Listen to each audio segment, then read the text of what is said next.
মামাম কি দুধ খায় আর ও দুধ খেলে কোনো সমস্যা হয় কি না? হয়ে গেছে খাওয়া শেষ, খাবার খাওয়া শেষ। তোমাদের এই ভিডিওটাই আমি সব কিছু শেয়ার করব। কেন ওকে বিস্কুট দিই আর কি দুধ দিই, রাত্রিবেলায় দুধ খেলে কি ওর কোনো সমস্যা হয় না, সব কিছুর উত্তর আজ দেব। তো তোমাদেরকে তো বললাম যে আজ আমি তোমাদের সাথে সব প্রশ্ন ক্লিয়ার করব। ও কি দুধ খায়, ও কি রাত্রিবেলায় দুধ খেলে কোনো সমস্যা হয় কিনা, তো সব কিছু। Hello everyone, welcome back to my channel. সকলে কেমন আছো? আশা করছি সকলে খুব ভালো আছো, আর আমরাও কিন্তু খুব ভালো আছি। বাস ব্লগে ওয়েলকাম জানিয়ে আজকের ব্লগটা কিন্তু সকাল থেকে শুরু করছি।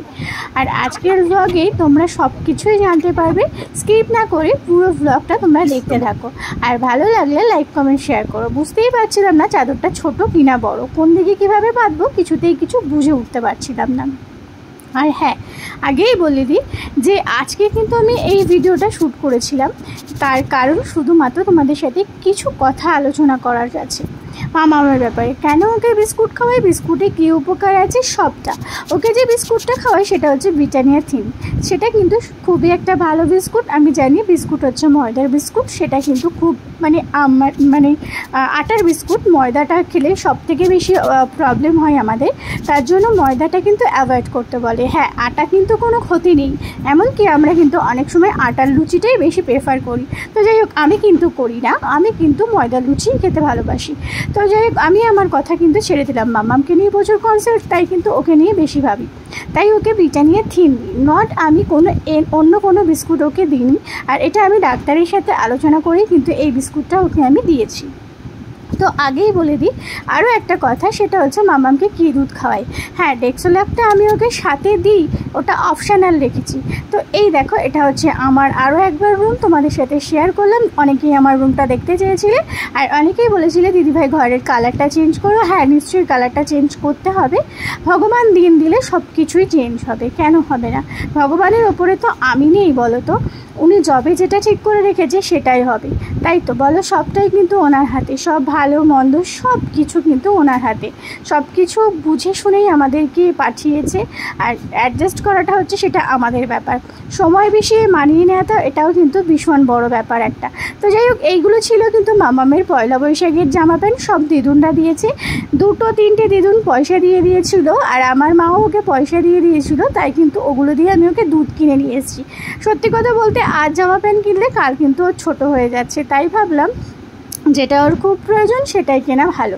গরমের জামা 5, 7, 8টা 10টা হলে হয়ে যায়, তাই সেরকম আছে বলে আমি কিন্তু আর ওকে কিনে দিইনি। আর এই নাইটিগুলো আমাকে আমার মাসির বাড়ি থেকে দিয়েছিল, একটা ছোটো মাসি দিয়েছে, একটা বড় মাসি দিয়েছে, আরও বাকি আছে যেগুলো আমি তোমাদের সাথে দেখালাম না। আর এই বেড কাভারটা কিনেছিলাম বিছনা চাদরে পাতবো, তোমরা তো দেখতেই পারলে। আর এরপর চলে এলাম আমি রান্নাঘরে, রান্না করব। মানে রাত্রিবেলা শ্যুট হয়ে গেছিলো, রাত্রিবেলায় রুটি তরকারি করবো। তো তোমরা তো ব্লগটা দেখো, সাথে আমার কথাগুলোই হচ্ছে মন দিয়ে শোনো। তারপর বলি, মামামকে যে দুধটা খাওয়াই সেটা হচ্ছে ডেক্সোল্যাকটা, যেটা আমি ওকে ছোট্ট থেকে খাওয়াই, সেটা সবাই জানো।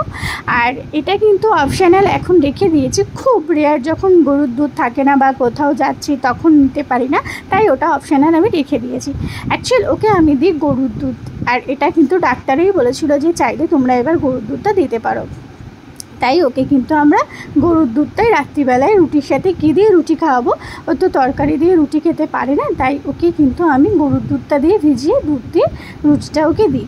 আর একটা কথা বলে দিই, না তো ওর অম্বল হয়, না তো ওর গ্যাস হয়, না তো কোনো কিছু সমস্যা হয়, আর না তো ওর ঠাকুরের কৃপায় কোনো সমস্যা হয়। আপাতত মামাম সুস্থ আছে, আর শুধু কদিন ধরে একটু ঠান্ডা লেগেছে, যেহেতু ওর বাবা জানো তো সর্দি একটা ভাইরাস ফিভার কারোর হলে সেখান থেকে বেবি মানে বড় বাচ্চা সবারই কিন্তু এই জিনিসটা হয়ে যায়, তাই ওর পাপার থেকে ঠান্ডাটা লেগেছে, যেটা আমারও কিন্তু খুব পরিমাণে ঠান্ডা লেগেছে, যার জন্য ভিডিওটা আমি আবারও কন্টিনিউ করতে পারছি না। খুব কষ্ট হচ্ছে, সর্দি হলো তো জানো সবারই খুব কষ্ট হয়, আর ও তো বাচ্চা মানুষ। আর চলো আজ তোমাদের সাথে আর একটা কথা ক্লিয়ার করি, মামামের এত মানে চট করে ওর কিছু হতেই না কেন, দেখো ওকে বাচ্চাদেরকে যত সময় মেনটেন করে যেভাবে রাখবে সেভাবে কিন্তু ওরা মানুষ হবে। সেই একটা গাছের মতো, ঠিক তো বলো? একটা গাছকে জল দিয়ে তুমি যতটা পরিমাণে ভালোবাসা দিয়ে বড় করবে, ঠিক ততটা পরিমাণে কিন্তু ভালোবাসা দিয়ে ওরা ফলও দেবে আর জিনিসটা ঠিকঠাক করে বহন করবে। গাছে জলটা পরিমাণ মতো ঠিকঠাক করে দেওয়া উচিত, গাছের সার খোলটাও ঠিকঠাক করে সময় মতো দেওয়া উচিত। আমি ঠিক বলছি তো কথাগুলো? কমেন্ট করে কিন্তু জানিও। ঠিক সেরকমই মামামকে কিন্তু আমি সময় সময় সব কিছুই করাই। হ্যাঁ, একটু সমস্যা হয়ে গেছে, সেটা হচ্ছে ও শ্যাম্পুটা করতে গেলে না ঠিক প্রবলেম হয়ে যায়, মানে জলটা না খেয়ে ফেলে, আমিও ঠিক বুঝে উঠতে পারি না। আর এখন শুয়ে শুয়ে মাথাটা একদমই ঘুষতে চায় না, তাই সমস্যাটা আরও হয়ে যায়, যার জন্য এই ঠান্ডাটা একটু লেগেও গেছে। তো যাই হোক, চট করে ওকে কিছুই সমস্যার মধ্যে পড়তে দিই না। আর হয়ে গেলে বলো তো, আমার হাতে তো কিছু থাকে না, সময় বিষয় এসে তো মানুষ মানেই সবারই একটু না একটু কোনো না কোনো কারণে শরীর খারাপ তো হয়, তাই চেষ্টা করি যাতে ওর কিছু সেরকম সমস্যা না হয়। তো যাই হোক, আজকে তো তোমাদের সাথে তো কিন্তু বেশ ভালোই লাগে, আমার তো খুব ভালো লাগে। তোমাদের কেমন লাগে কমেন্ট করে কিন্তু জানিও। আজকে তো করবো রুটি আর সাথে কুমড়ো আলু। আবার কি, কুমড়োর সাথে আলু দিলে আবার বাপি খাবে না, তাই কুমড়োর সাথে ছোলাটা দেওয়ার চেষ্টা করি। বেশ টেস্টি হয় কুমড়োটা, কিন্তু মানে বাপি খুব ভালো আনে, খুব সুন্দর আনে, বেশ ভালো লাগে আমার কুমড়োটা। তো কার কার রুটি করতে হয় অবশ্যই কিন্তু কমেন্ট করে জানিও। আমাকে কিন্তু রুটিটা রোজ করতে হয়, মামাও রুটি খায়, আমিও রুটি খাই, তোমাদের দাদা ভাইও খায়, আর বাপিও কিন্তু রুটি খায়। মানে সবাই বেশিরভাগ ক্ষেত্রে রাত্রিবেলায় রুটিটাই আমরা প্রেফার করি। তো চলো, তোমরা ভিডিওটা কন্টিনিউ করতে থাকো। সময়ে খাওয়া দাওয়া, সময়ে স্নান করারও, সময়ে ঘুম। বাচ্চাদের কিন্তু ঘুমটাও খুব প্রয়োজন, ভীষণই প্রয়োজন। ও কিন্তু দুবেলায় ঠিকঠাক টাইম মেলায়, ওর ঘুম আর খিদে পেলে ওকে কেউ আটকাতে পারে না। ঘুম পেলে ঠিকঠাক করে একা একা হলেও ঘুমিয়ে যায়, আবার খিদে পেলেও কিন্তু তাই। খিদে পেলেও কিন্তু প্রচণ্ড পরিমাণে কান্না করবে, তখনই কিন্তু বোঝা যায় যে ওর খিদে পেয়েছে। কিন্তু ওর একটা টাইম আছে, ধরো সকালবেলায় 9টার সময় উঠে খেলো, তারপর 12:30টার মধ্যে আমি ওকে খাইয়ে দিই, তারপর আবার সন্ধ্যে 6টা, তারপরে কিন্তু রাত্রি 9:30, তারপর কিন্তু মামাম সারা রাতে আর কিছু কিন্তু খায় না, আমি এর আগেও বলেছি আর এখনও বলছি। আর বিস্কুটের ব্যাপারটা তো তোমাদেরকে ক্লিয়ার করলাম, ওকে কিন্তু সবসময় আমি বিস্কুট দিই না, আলেকালে ও কিন্তু স্যারেলাক্স আর দুধটাই কিন্তু সন্ধ্যেবেলার টিফিনে ওকে আমি দেওয়া করার চেষ্টা করি। আর বিস্কুট খুব রেয়ার, ধরো বিস্কুট খেলো, সাথে একটু দুধ দিয়ে দিলাম, সেটা দিয়ে ভিজিয়ে কিন্তু খেয়ে নিল। আর এখানে দেখো রুটি, মেয়েদের জীবনটা কতটা চেঞ্জ হয়ে যায় বলো, বাবার বাড়ি রাজরানী আর শ্বশুর বাড়ি এসে মানে কি বলবো, যাই হোক সব কিছু সময়ের সাথে সাথে চেঞ্জ হয়ে যায়। আর মেয়েদের জীবন, এগুলো তো আমাদেরকে মানিয়ে নিতে হবে, বিয়ে যখন করেছো সংসার তো তোমাকে করতেই হবে, এটা কিন্তু নীতি। তো যাই হোক, তোমাদের ব্লগটা কেমন লাগলো অবশ্যই কিন্তু লাইক কমেন্ট শেয়ার করে জানিয়ে দিও। তো আজকে কিন্তু আমি আমার বকবকটা এখানেই থামালাম, তোমরা নেক্সট ব্লগ কেমন দেখতে চাও সেটাও কিন্তু কমেন্ট করে জানিয়ে দিও। তো টাটা, বাই বাই, সবাই খুব ভালো থেকো। আর যাদের বেবির কোনো সমস্যা হবে বা কিছু প্রবলেম চলছে অবশ্যই কিন্তু আমাকে কমেন্ট করে জানাতে পারো। তোমাদের অনেকের আর একটা রিকোয়েস্ট ছিল, সেটা হচ্ছে যে মামাম কী মাখে, সেটা তো আমি দেবই, কিন্তু ভিউজ হয় না। যেমনি ধরো আগের দিন একটা রিকোয়েস্টে আমি ভিডিও বানিয়েছিলাম মেকআপ করার, তো ঘোড়ার মাথা ভিউজ হলো, সব ভালো লাগে, যদি ভিডিওতে ভিউজ না হয় না ভীষণ মনটা খারাপ লাগে। এই দেখো মামামের জন্য আমি রুটিটা ভিজিয়ে দিয়েছি, কোনটা বলো তো, ওপরের ঠিক পাতলা ইয়েটা থাকে ওটাই কিন্তু করে দিয়েছি। আর এখানে আমাদের কুমড়ো আলুর তরকারি, এটা কিন্তু করে দিয়েছি।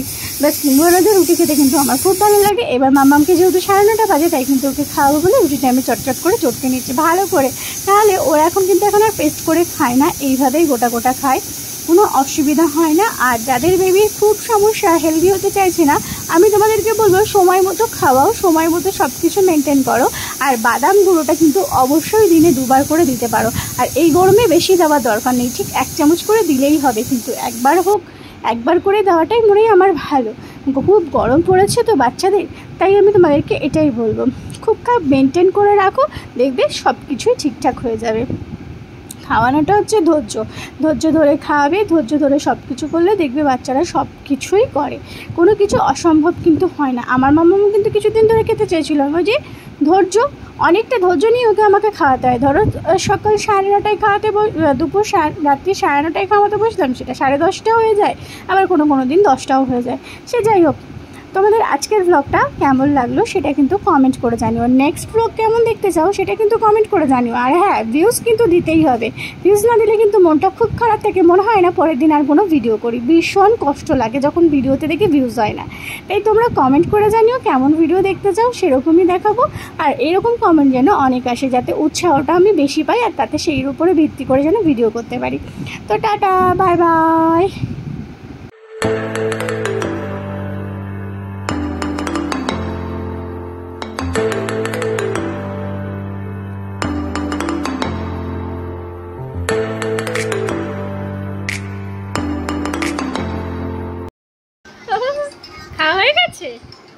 খাবার শেষ? খাবার খাওয়া শেষ? শেষ শেষ হয়নি? আর খাবে? আরো খাবে? শেষ?